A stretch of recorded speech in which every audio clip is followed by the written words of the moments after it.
Hello અને નમસ્કાર મિત્રો, કેમ છો બધા? મજામાં ને? મિત્રો હું મહેતા ફરી એકવાર સ્વાગત કરું છું તમારું તમારી પોતાની ચેનલ પર।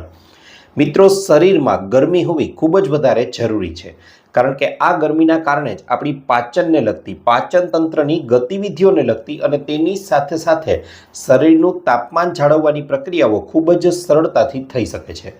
પરંતુ શરીરમાં ક્યારેક એવું બને છે કે તેમાં અંદર રહેલી ગરમી છે તે પ્રમાણમાં વધી જાય છે અને તેના પરિણામ સ્વરૂપે કેટલાક લક્ષણો ચોખ્ખે ચોખ્ખા આપણને જોવા મળે છે, જેમ કે વધારે ગરમી તમને લોકોને શરીરમાં અનુભવ થવા લાગે છે। તેના પરિણામ સ્વરૂપે ઘણીવાર ખૂબ જ વધારે પરસેવો થવા લાગે છે। આ પરસેવામાં ખૂબ જ વધારે દુર્ગંધ આવવી, તેની સાથે સાથે તમને લોકોને સતત તરસ લાગ્યા કરે છે અને કાંઈ ને કાંઈ કોઈને કોઈ વસ્તુ છે તે પીવાનું મન થયા રાખે છે।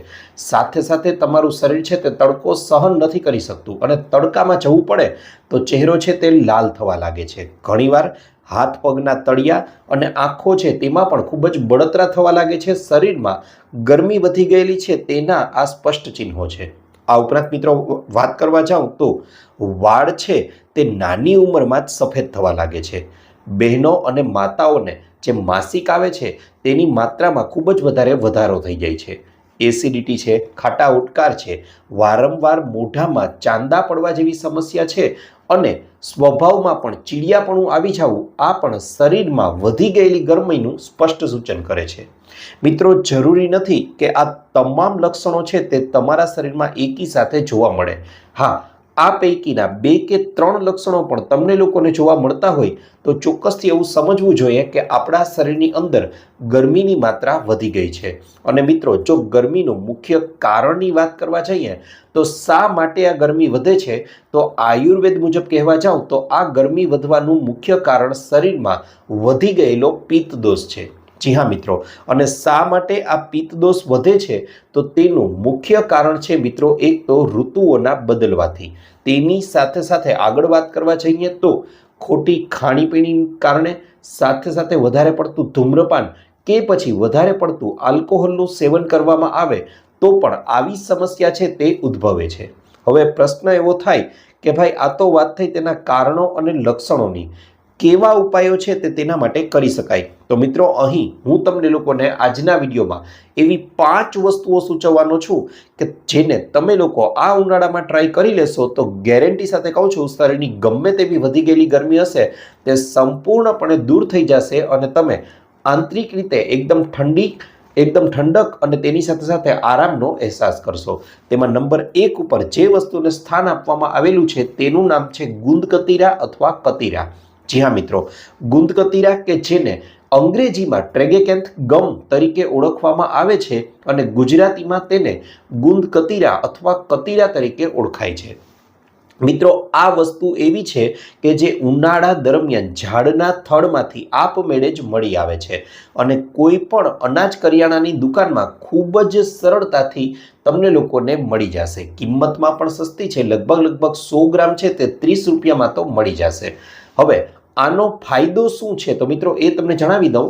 આ ગુંદકતીરા છે તેને તમે લોકો જ્યારે પાણીમાં પલાળો છો 2 થી 3 કલાક સુધી, એટલે એકદમ ફૂલી જશે। કદાચ તેનું કદ છે તેનાથી 3 થી 4 ગણું વધારે મોટું થઈ જશે અને તેનાથી તેની તાસીર પણ એકદમ પ્રમાણમાં ઠંડી છે અને ચરક સંહિતા મુજબ કહેવા જાઉં તો ચરક સંહિતાને આપણા શરીરની વધેલી ગરમીને દૂર કરવા માટે ગુંદકતીરાને અક્સિર ઇલાજ તરીકે સૂચવવામાં આવ્યું છે અને એટલા માટે જ મિત્રો કહું તો આ મુજબ આ વસ્તુ છે ગુંદકતીરા, તેને શિયાળામાં ન લેવાનું પણ કહેવામાં આવ્યું છે, કારણ કે તેની તાસીર પ્રમાણમાં ખૂબ જ વધારે ઠંડી છે।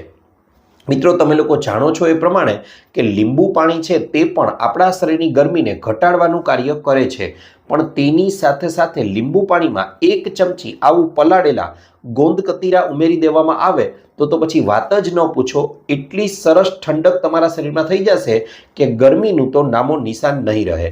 આ ઉપરાંત મિત્રો વાત કરવા જાઉં તો ગુંદકતીરાનું સેવન માત્ર શરીરની ગરમીને નથી ઘટાડતું, પરંતુ લીવરમાં વધેલી ગરમી છે તેને પણ ઘટાડે છે।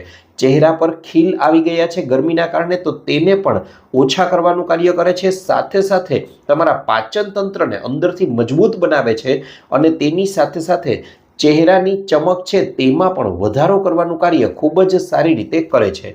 મિત્રો, કોઈ પણ શરબતમાં આ ગુંદ કતીરાની 1 થી 2 ચમચી તમે ઉમેરી અને તેનું સેવન કરી શકો છો. હા, એટલું ચોક્કસથી યાદ રાખજો કે તમે કોઈ પણ અનાજ કરિયાણાની દુકાને તમે ગુંદ કતીરા લેવા જાઓ છો ત્યારે ગુંદ કતીરા લેવાના છે, નહીં કે ગુંદ છે તેનું સેવન આપણે શિયાળામાં કરીએ છીએ, ખાસ કરીને અડદિયા બનાવવા માટે. અને આ ગુંદની તાસીર ગરમ હોય છે. બે આકારમાં અને રંગરૂપે સરખા જ લાગે છે, પરંતુ ગુંદને તમે પાણીમાં પલાળો છો તો 1-2 કલાક પછી ફૂલશે નહીં, પરંતુ ગોંદ કતીરા છે તે ખૂબ જ સરળતાથી એકદમ ફૂલી જાય છે અને તેની તાસીર ઠંડી છે, માટે તેને ઉનાળામાં સેવન કરવું જ જોઈએ. આ ઉપરાંત મિત્રો, તમે લોકોને શરબતમાં યોગ્ય ન લાગે તો તમે લોકો તેને દૂધમાં ઉમેરીને પણ રાત્રે લઈ શકો છો. આનાથી તમને લોકોને સારો એવો ફાયદો જોવા મળશે. સાથે સાથે મિત્રો, વાત કરવા જાઓ તો હંમેશા તમારે લોકોએ જ્યારે તડકામાં જાઓ છો ત્યારે બીજી એક બાબતનું ધ્યાન રાખવું જોઈએ, એ છે તમારું માથું. જી હા મિત્રો, તમે કદાચ જોયું હશે કે એકદમ ધમધોકતા તડકામાં પણ તમે લોકોએ જોયું હશે કે ઘણા લોકો છે તે તડકામાં કામ કરવા માટે હોય છે, કામ કરતા હોય છે તે લોકો, પણ તેમનું શરીર કદાચ ઉઘાડું હશે, પણ તેની સામે તમે લોકો જોયું હોય તો તમને ખ્યાલ આવે કે તેમનું માથું છે તે હંમેશા ઢાંકેલું હોય છે. મેં આવા જ એક વ્યક્તિને પ્રશ્ન પૂછેલો કે ભાઈ, તમે માથું શા માટે ઢાંકેલું રાખો છો? તો તેનાથી, ભલે તે ચોપડીઓ ભણેલા નથી, પણ તે લોકોએ એક સરસ જવાબ આપેલો હતો કે ભાઈ, આનાથી આપણા શરીરનું તાપમાન છે તે જળવાઈ રહે છે અને શરીરમાં ઠંડક રહે છે. મિત્રો, આ સાવ સાચી વાત છે.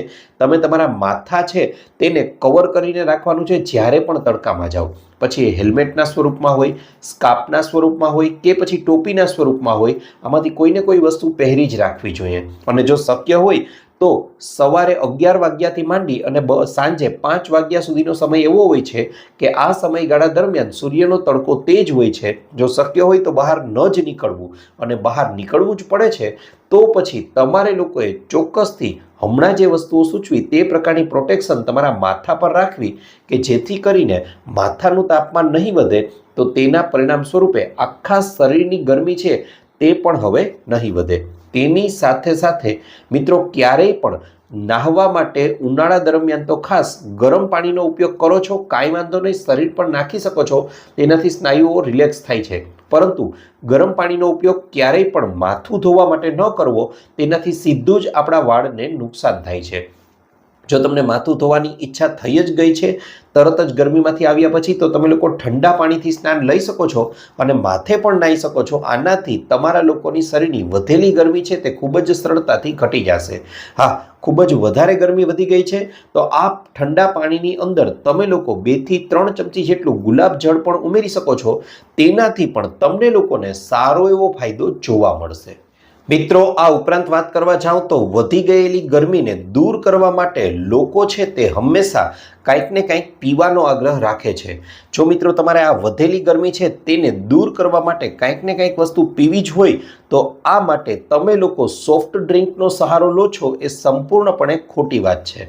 કારણ કે તેનો દેખાવ એવો છે, તેનો પ્રચાર એવો કરવામાં આવે છે કે તે પ્રમાણમાં ઠંડી છે, પરંતુ ખરેખર તો આ કાર્બોનેટેડ ડ્રિંક્સ છે તે શરીરમાં જઈ અને ગરમી વધારવાનું કામ કરે છે. અને આને તમે શરીરની ગરમીને ઘટાડવા માટે પી રહ્યા છો તો ખરેખરમાં તો તમે લોકો તમારા શરીરની ગરમી છે તેમાં ઘી નાખી અને તેને ઠારવાનો પ્રયત્ન કરી રહ્યા છો.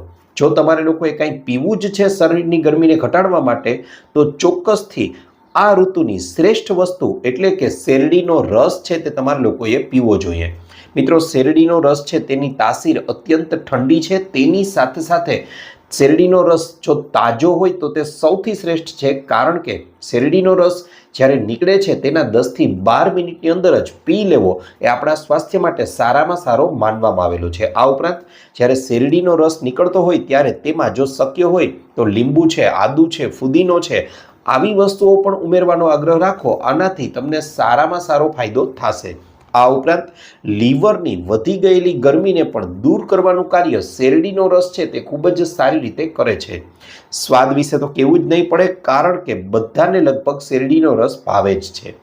આ ઉપરાંત મિત્રો વાત કરવા જાઉં તો બીજી કોઈ વસ્તુ તમારે લોકોએ ઉનાળામાં પીવાનું મન થાય તો એ માટે સર્વશ્રેષ્ઠ રહેશે નાળિયેર પાણી. જી હા મિત્રો, નાળિયેર પાણી તમને લોકોને ખ્યાલ છે એ પ્રમાણે તે આપણી પથરીની સમસ્યા હોય તો તેને પણ ઓગાળીને શરીરમાંથી કાઢી નાખશે, બ્લડ સુગરને મેન્ટેન કરવાનું કાર્ય કરે છે, તેની સાથે સાથે ચહેરા પર ગરમીને કારણે આવી ગયેલા ખીલને પણ દૂર કરે છે। આ ઉપરાંત ટ્રાઇગ્લિસરાઇડ અને વધેલું કોલેસ્ટ્રોલ છે તો તેને પણ નિયંત્રણ કરવાનું કાર્ય કરે છે। આ ઉપરાંત શરીરની વધેલી ગરમીને તો કંટ્રોલ કરવાનું કાર્ય નાળિયેર પાણી ખૂબ જ સારી રીતે કરે છે। તેની સાથે સાથે અન્ય એક ઉપાય સૂચવું છું કે જેને તમે લોકો શરીરની વધેલી ગરમીને દૂર કરવા માટે કરી શકો છો। મિત્રો, આ માટે તમે લોકો જ્યારે રાત્રિના સમયે સૂવા માટે જાઓ છો ત્યારે તમારે લોકોએ એક પ્રયોગ કરવાનો છે। તમારા પગને બરાબર પાણીથી ધોઈ લેવાના છે, ત્યારબાદ સાફ કરી અને હવે સૂવા જે જગ્યાએ જાઓ છો ત્યાં તમારે લોકોએ કાં તો પછી નાળિયેરનું તેલ, કાં તો પછી સરસવનું તેલ અથવા તો દેશી ગાયનું શુદ્ધ ઘી, આ ત્રણમાંથી કોઈ એક વસ્તુ બરાબર હાથમાં લઈ અને તળિયા પર મસાજ કરવાની છે। મિત્રો, આ મસાજ કરશો તો ત્યારબાદ તમે ઊંઘ લેશો તો તમારી ઊંઘ તો એકદમ ઊંડી આવશે જ, તેની સાથે સાથે તમારા શરીરની વધેલી ગરમી પણ ખૂબ જ સરળતાથી દૂર થઈ જશે। જેમ કહેવાય છે ને કે કોઈ એક છોડ ઊભો છે, એ છોડના મૂળમાં પાણી રેડી દેવામાં આવે ને તો એ છોડના પાન પણ ફરીથી તેના છેલ્લા પાન સુધી તેને પોષણ મળી જશે। બસ એ જ વસ્તુ આપણામાં પણ છે કે પગની યોગ્ય મસાજ કરી દેશો તો પગ વાટે બધી જ ગરમી છે તે શરીરમાંથી બહાર નીકળી જશે।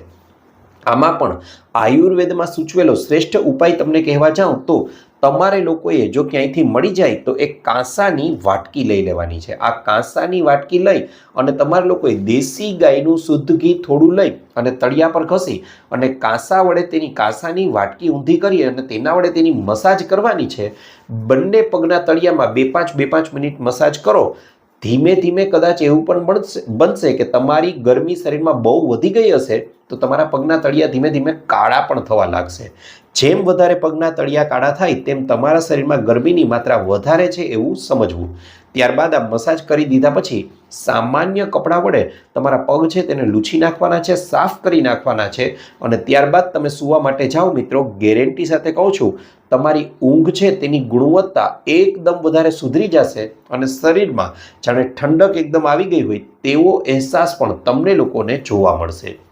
આ ઉપરાંત મિત્રો, આગળ વાત કરવા જાઉં તો લોકો છે તે પાણી પીવા માટે ઉનાળામાં ફ્રીજનો ઉપયોગ કરે છે। ફ્રીજમાં રાખેલી બોટલોના પાણીને ખૂબ જ વધારે પીવાનો આગ્રહ રાખે છે। આ ઉપરાંત બરફને પણ તેઓ સેવન કરે છે। મિત્રો, તમને જણાવી દઉં કે આ વસ્તુ દેખાવમાં તો ઠંડી છે પરંતુ તેની તાસીર છે તે ગરમ છે અને શરીરની ગરમીને વધારવાનું કાર્ય કરે છે।